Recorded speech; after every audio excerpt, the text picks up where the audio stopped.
The battle to reclaim MKP from former President Jacob Zuma is far from over. We speak to the real founder of MKP, Mr. Jabulani Khumalo. Welcome, sir. Good afternoon, ma'am. Thanks for having me in your studio. You're welcome, sir. Take us through that Constitutional Court decision this week. Exactly what does it mean? Yes.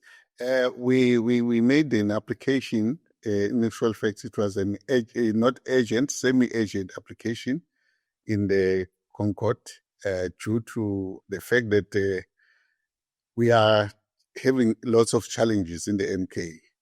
The MK that we registered has been turned into a stockvel and also into, I really don't know, but it's crazy. There is no leadership, there is no direction. And as directors, we feel that our name is being wrapped on a mat just because of certain individuals that was to enrich themselves to this party.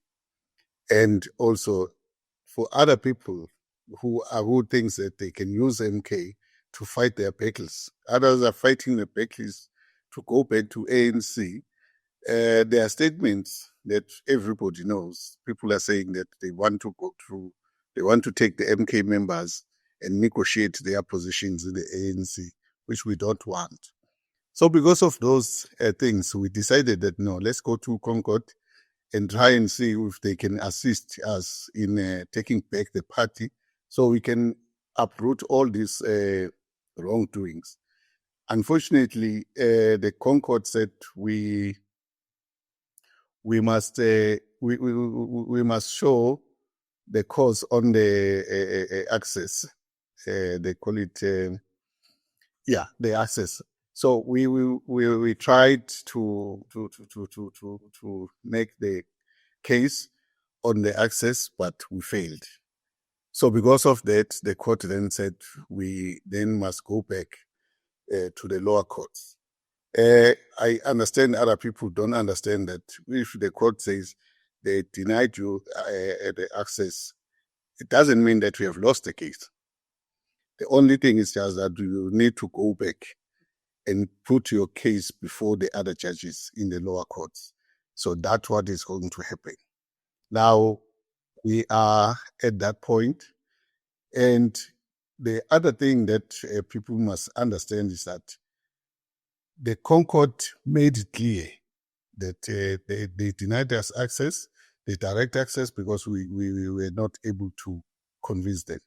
The second part was that my application must go back to SCA because SCA has had my application, my appeal, but I did not finalize because I did not submit all the papers that were supposed to be submitted. So we'll do exactly that. That is the main reason why we are trying our level best to take back the party, because people out there are now being chopped and caged every day. You can't have a party, a young party like MK, having to have 9 secretaries in just a space of less than 2 years. I think about 6 or 5 treasurers in a space of less than 2 years. In that space, in that short space, we have number of comrades that have been expelled out of the party with no reason, no cause, not even a single time when they are called to explain themselves if there is anything wrong they've done. There's one comrade in Durban called Comrade Mpungose. He's been expelled 3 times. He's been brought back, expelled, brought back, expelled. This is crazy. This is not leadership. We need to take back MK to the real people who loves MK, who understand why did we register MK, who wants to see the South African people actually get the service, not this craziness of pushing people all around, bullying people just because you have a power. People are abusing the power that they have in MK, which they stole by a signature that was forged. And those people, they call themselves leadership, but they are sitting in those seats in a wrong way. They got those seats through forgery. And if you are a leader and you accept forgery, fraud in this country, which we say away with fraud. General Mkhwanazi is explaining these things every day. People are trying to steal this country through fraud.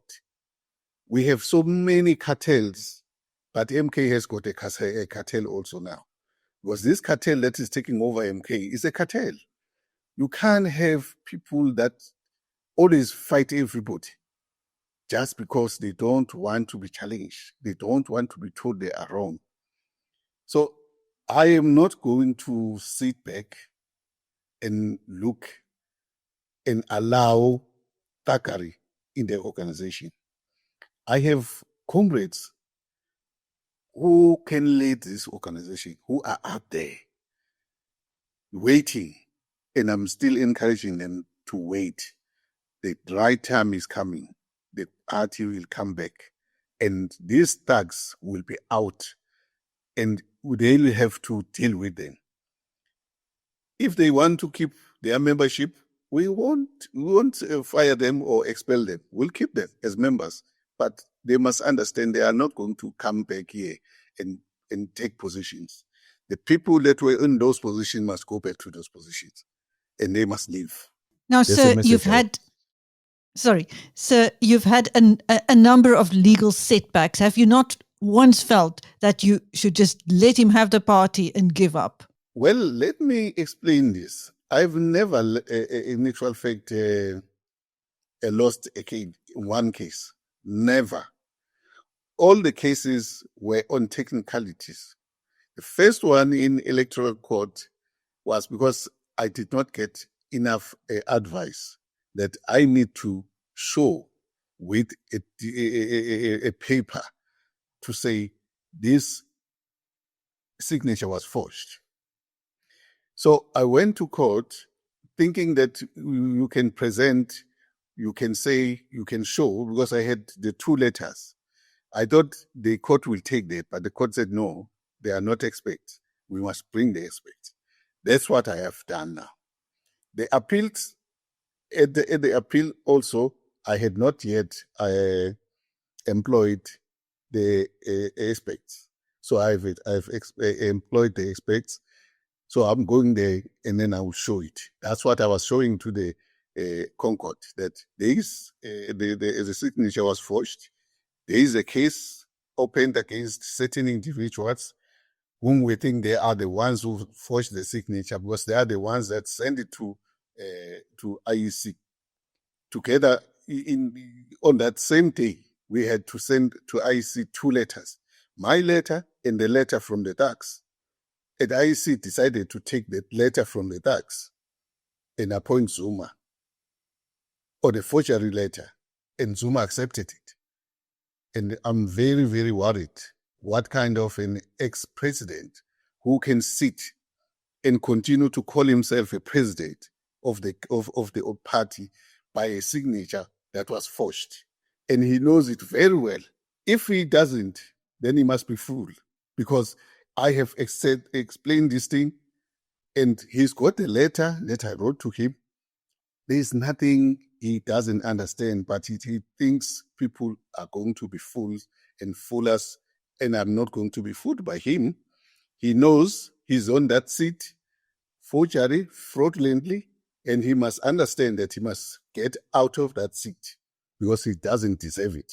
So is Mr. Zuma in control of MKP, or is somebody else manipulating? It's Zuma's cartel that is controlling the MKP. He's not in control, but he's cartel. And who are those members of MKP? It's all this, I don't know what they call themselves, sitting next to him. It is like, when the flies are flying, he's always there So I don't understand. I don't know who those people are, but they are his people. Now, sir, since you are from KZN, what are you making of the testimony of the KZN police commissioner at the Nhlanhla Commission and at the ad hoc committee in Parliament? Well, what I'm happy about is that the whole country is now aware that the system of security that we are being secured by is actually has so many holes on it, and it's leaking, and it cannot run this country properly. If these leaders of this of the SEPs will continue under this stress they are in now, the country is gone. That is why when you look in our country, there are so many illegal people running our country, running businesses, running whatever. They even own the houses. They even take the houses. If you go to Pretoria, these people without legal documents, they have houses, beautiful houses in Pretoria, in Centurion, in Kempton Park. They own them. In Senti, they own them. Cape Town, they own them. Then you ask yourself, how did they get those houses? They get them through the workers from the municipality, from Department of Public Works, and the police helping them to get there. I think what General Mkhwanazi and General Masemola and Khumalo and all of them, what they've said on the TV in Nhlanhla Commission is true. In actual fact, they are helping us to open our eyes even more to understand the stress that they are under, so that we, as a community, we go and assist them to make sure that this thuggery that is happening in our country is vanished, is taken away, is uprooted. It's us as the community that can take those people out of the country and clean our country, and also assist the police, the real police. I remember Mkhwanazi, General Mkhwanazi was saying, I can't sit with a thug in the office. I understand what he was saying, because really, even myself, I wouldn't want to sit with a thug. I wouldn't want to sit with a person that allows a forgery and say he is a leader. I will not sit with that person, because my understanding is that person is not right in his mind.